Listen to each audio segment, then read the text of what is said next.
Welcome, and thank you for joining us today. We are going to talk about your LinkedIn profile. It's your real estate, personal real estate on LinkedIn, and it presents a huge opportunity for you to brand yourself as a talent acquisition professional. You should walk away from this webcast with concrete next steps for optimizing your profile and helping you recruit more effectively. I'll start out by introducing myself. I'm Cecile Arson, a solutions analyst here at LinkedIn at our headquarters in Mountain View. I'd like to welcome our guest today, Jason Seiden of AJAX Social Media. Jason is a certified expert in helping professionals use LinkedIn to drive business results. And we are thrilled of having him here today. I'll let Jason introduce himself in more detail. Thanks, Cecile. So what we want to talk about today, just as Cecile said, is how to use your LinkedIn profile to drive more effective, more efficient process for you. How do you drive more results? How do you do more business with less work by using your LinkedIn profile? You know, I like to think of Silicon Valley as where the social technologies get made, and the Midwest, where I'm from, as being where these technologies go mainstream, where we add that human element to them, and people figure out how to actually use these technologies in their everyday worlds. So the first question I have for folks when we start is, would you call this person back? Right? Here's a person who reaches out to you, old school, calls you up on the phone, and you look at their LinkedIn profile and you see this summary in this photo. And by the way, that's me. So before you start making fun of this photo, that's me. Yeah. And the answer we generally get, a few thousand people have seen this page, and the answer we generally get is no. And when we boil down all the reasons why people say, no, I wouldn't give this person a second look, what it comes down to is that this profile violates what we consider to be the three tenets of an effective profile. So at AJAX, we talk about the 3 C's: content, context, and consistency. You need the right content. You need to tell the right story in your profile. But you also need to provide the right context. The story that's told by the way in which your profile is structured also needs to tell a compelling story. And you need consistency between the story told by the context and the story you literally tell through content. And if those 3 elements are not in place, then the profile doesn't work for you as well as it could. Now, usually I get this far and the pencils come out and people say, great, so I'm ready to go. What are the tips? How do I create a compelling profile? Not so fast. This profile is actually based on a real profile. And this is somebody who sat down and did his best to implement best practices. But unfortunately, without having the right foundation, those best practices didn't get executed so well. So just as athletes warm up before hitting the field, just as musicians rehearse, we need to do some foundational work before we can jump into the profiles. So here's what we're going to do in the little bit of time we have together. Number 1, we're going to warm up. We're going to make sure that we're coming from the right place so that we don't end up with a garbage in, garbage out kind of situation here. Number 2, we're going to take stock of the social media landscape. LinkedIn is a great tool, but it's not the only tool and it's not the only platform people are using. So if you're going to use LinkedIn effectively to make your recruiting process as effective as possible, we need to understand what LinkedIn does better than anything else out there and where it fits in the social media ecosystem so that you know that you're using it to the highest and best use. Once we understand those 2 things, then we can dive in to the profile itself. And I promise a few minutes up front on these foundational pieces will make the profile work go a lot faster. Warming up, bottom line, attitude is everything. If you've heard it once, you've heard it 1,000 times. And I'm not here to tell you that you need an attitude check, because I know if you're watching this video, you actually have a pretty good attitude. You're looking to learn, you're looking to take advantage of your profile, and that's exactly right.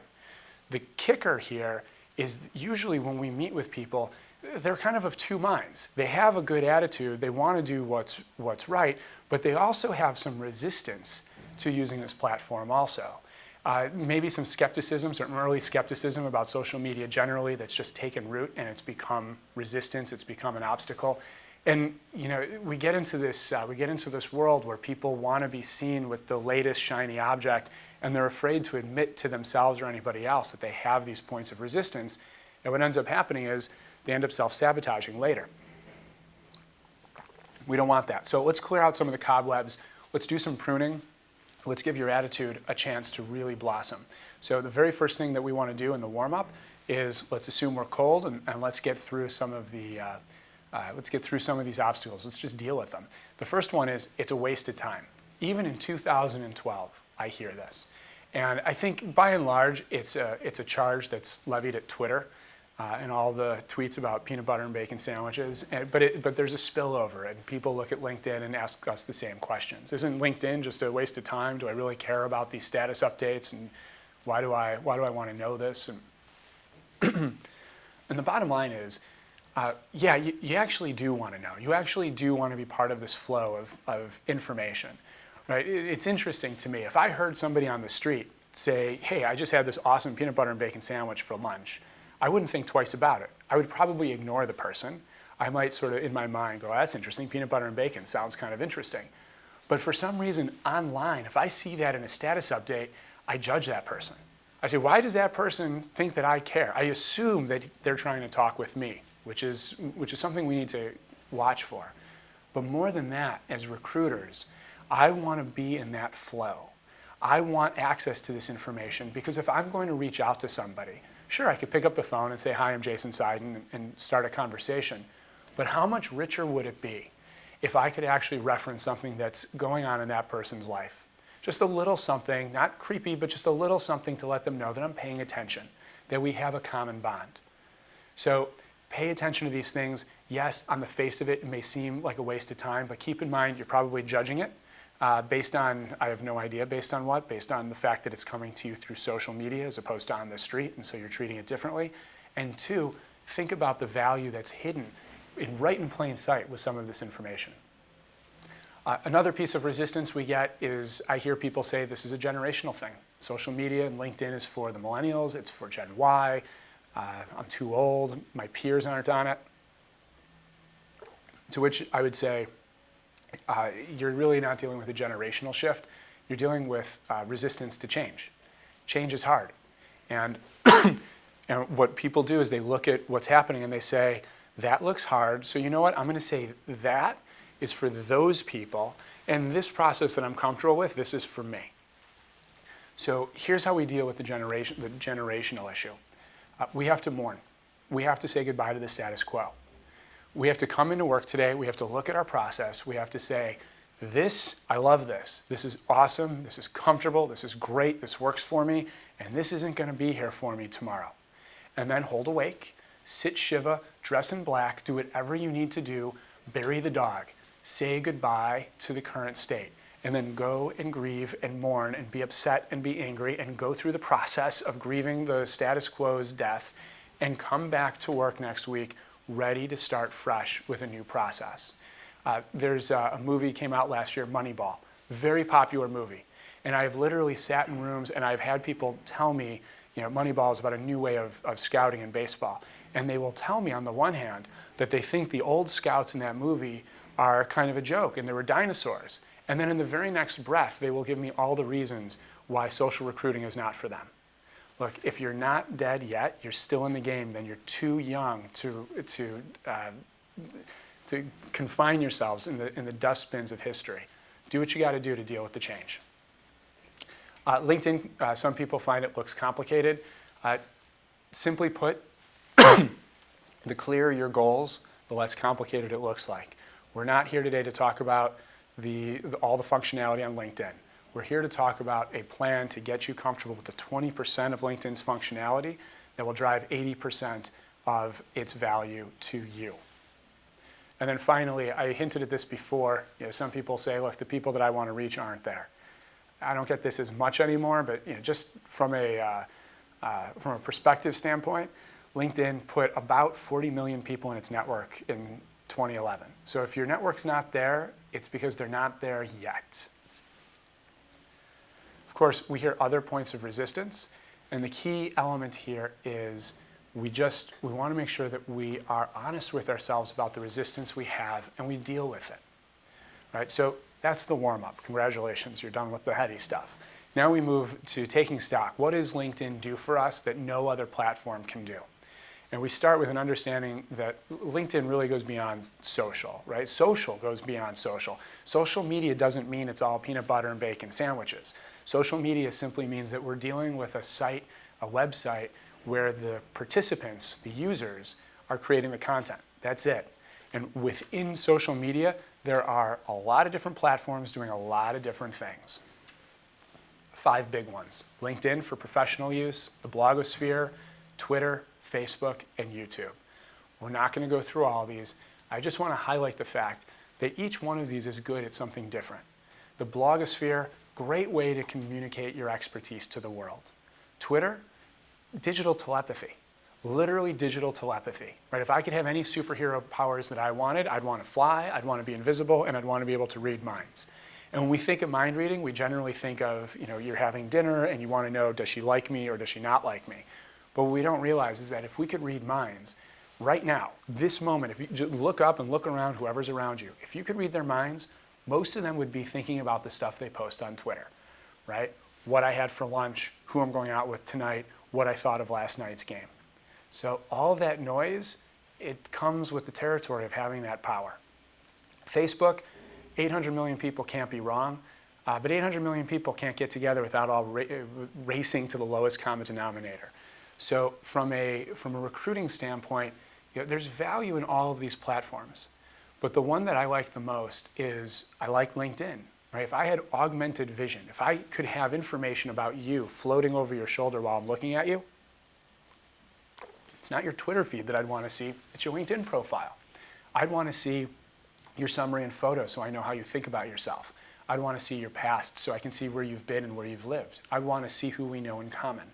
That's why LinkedIn is so powerful. And from an inside-out perspective, in terms of the profile that you project to the world, it allows you to communicate your credibility to the world and communicate it in a way that puts you in a path of opportunity, that lets you connect not just with anybody, but with the right people for professional uses. And not only that, but back to that augmented reality, it lets you do that digital dance where you can figure out what you have in common with folks so you can convert your connections into real-world business relationships. Powerful stuff. And just to make the point, far more than an online resume repository. As soon as you have a professional profile of record, which is what LinkedIn allows you to have, you can now use this tool to excel in your job today. And in fact, when you look at how people use the site, that's exactly what they're doing. These statistics are from June of 2011, so I'm guessing they're going to be a little higher now. But at the time, 25,000 links an hour were being shared. That's not people who are looking to job hop. That's people who are looking to network, looking to share information, looking to put themselves on the best possible career path forward. Speaking of career paths, how do we get from point A to point B? Pretty interesting.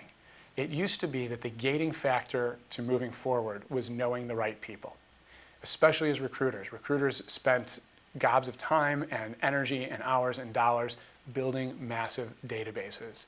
What you're looking at here is called an in-map. You can create one for yourself at linkedinlabs.com. This is a map of all of my connections. LinkedIn has algorithmically figured out how all of my connections know one another. I don't need a database. I can literally hover over one of those dots, see the person's name, click on it, and see a spider web, as you see here, of how that person is connected to other people in my network. So all of a sudden, that huge database, here it is. Having the network is now the ante, right? This is just table stakes. Now the bottleneck is shifting. What LinkedIn does is it shifts value, shifts the bottleneck, shifts value, shifts what defines excellence from having the relationships, which we can now see, to knowing what to do with the relationships. If I wanted to introduce somebody from that green blob to somebody in the orange blob, I can literally see how they're connected. I don't need the database, my proprietary database. I've got that information. So now the question is, can I present myself in a way where the green person feels compelled to pick up the phone and call me back? The person from my orange blob feels compelled to pick up the phone and call me back, and they're excited for me to broker the opportunity between them. What that means is I've got to get my profile squared away in a way that I've never done before. I need the content right, I need the context right, because people are judging my book by its cover. So let's jump in for a few minutes, take a look, not at all of the levers that LinkedIn has to offer, that would be asking a lot, but at a few key elements that will make a big difference, starting with the first thing people see. Before they read your awesome note, they see your name, your headline, and your photo. If your headline says technical recruiter, why you, right? It doesn't give me any sense for why I should call you back, why you're the technical recruiter for me. Inform and compel in your headline. It's the very first thing that people are going to see about you. Make sure it gives them a reason to call you back. Your photo. The stats I have are a little bit old. From 2010, in 2010, LinkedIn did some research and found that profiles with photos drove 40% more traffic out of search than profiles without photos. But we also know that a picture's worth 1,000 words. So what does your photo say about you? If you hang your hat on working at an executive level, then that awesome party shot of you with that killer smile may not be the right signal to send. Right? It's not about just finding a good photo. It's about finding the right photo that enhances the context, that aligns the message told by the photo with the message you're literally telling through the words that you put on your profile. And speaking of the words you put on your profile, one of the most underutilized tools here is the summary. Here's a concrete tip. If you have resume language in your summary, take it off and redo it. If you tell the world that you're a passionate, innovative problem solver with a strong team orientation and a drive for results, the world's going to look at you and yawn. And you know this because you do the same thing with candidates. Instead, tell me what you do. Tell me exactly how you're better. Use numbers and facts to tell me what makes you the best in your space. And then third, if you can, add something personal. Add some personality to this that really brings your profile to life. Under specialties, certainly think about keywords. And the way that I think about keywords is assume you meet somebody at a party tonight. Tomorrow they've forgotten your name, but they remember what you do. What are the terms that they're going to use to look you up online? The terms that they're going to use, that's what you want under your keywords. So technical recruiter, contract recruiter, staff recruiter, those might be important to you on one level, but the people who need to find you, they probably think in an entirely different language. You need to ask them what that language is and get those words into your specialties. Certainly there are other aspects of the LinkedIn profile to help you enhance your story, but if you just take care of those basics, if you focus on LinkedIn the right way and say, look, it's okay for me to be resistant, but I want to go in and make this work for me from a business perspective. And you understand what LinkedIn does, that LinkedIn is about professional profiles of record. It's about connecting professionals in a professional context. It has leveled the playing field in terms of visibility of relationships and shifted value downstream from having the relationship to knowing what to do with the relationship. And you can look at your profile and say, okay, then who do I need to be to compel people to call me? And if we go in with that attitude, then we can look at the profile, say, great, I need a photo that tells people who I am and what I do. I need a headline that's going to inform and compel. I need a summary that tells, again, repeats the story. What do I do? How am I better? We're off to a good start. And then you can use your past jobs, recommendations to enhance that story, take it to the next level, get people going like this when they're reading your information. Certainly, I try and make an example of my own profile. So in/Seiden, if you want to see how this can come together. And when you're looking at it, see if you can guess who my audience is. See if you can guess who I'm talking to. And in terms of next steps, I already alluded to this. Really the one I want to focus on here, content, context, consistency. If you need help, AJAX social media, this is what we do for a living. Certainly consider visiting our site. But I also know LinkedIn itself also has some tools that are going to be very helpful to you as a recruiter. And Cecile, I'm going to pass it back to you to go through those. Thank you, Jason. So before we finish off, we'd like to wrap up with a bit more information about not only how you can take advantage of your profile, but how your company can also leverage its own real estate on LinkedIn. And I'd like to illustrate it through a story. The other day, I received a message, and I actually did not know who Melissa was, but I remember meeting her manager from OtterBox at at a conference last month. And so Melissa wrote me a very nice message. So what is the first thing I did once I got Melissa's message? I checked out Melissa's profile. It was interesting. Through her profile, I was able to see that she's in internal communications at OtterBox. She has a nice summary where I can get more information about what she does at OtterBox and why she's great, as well as the connections that we have in common, just to see who do I know that she knows.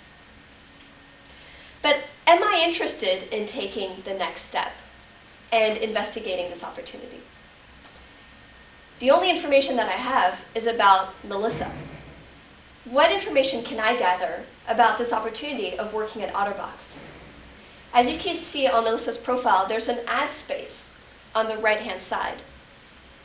That ad space is currently showing an ad from a company called Barrett Gold. But what OtterBox did is they leverage all of their employees' profiles on LinkedIn to put their own ad, and they use one of LinkedIn's ads. This ad is smart enough to know that I'm Cecile Arson, I'm viewing Melissa's profile, and it pulls up my picture, as well as my name, and it matches me with the right job at OtterBox, which is an analyst job. So as you can see, this ad says, picture yourself, Cecile, as an analyst at OtterBox. Am I interested now? Definitely more than I was previously. So what do I do next? I click on OtterBox's link on Melissa's profile. And where does that take me? That takes me to their company page on LinkedIn. The company page has a career section that we call the career page on LinkedIn.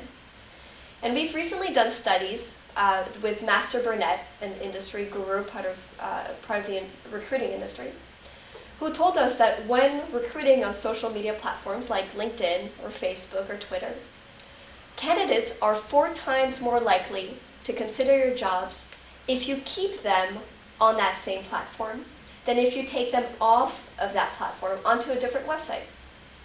4 times more likely to consider your jobs, respond to your messages and outreach. So what OtterBox did is took advantage of that space on LinkedIn to put their brand out. It looks very similar to their career website, a similar brand, colors, and messaging. Why is it different than a career website? Thanks to LinkedIn's algorithms and technologies, we're able to bring up the most relevant content to whoever is viewing that page. So I, as an analyst, go on to OtterBox's career page on LinkedIn, and all of the information is targeted to me as an analyst. So I see analyst jobs. I'm able to view the recruiters who are actually hiring for the analyst positions, as well as hear testimonials from other analysts at OtterBox. So the next question is, am I interested now in this new opportunity? Not only do I have information about the people that are working at OtterBox, the relationships that I have currently at OtterBox, but also all of the information I need to know to make a decision on whether I want to take the next step.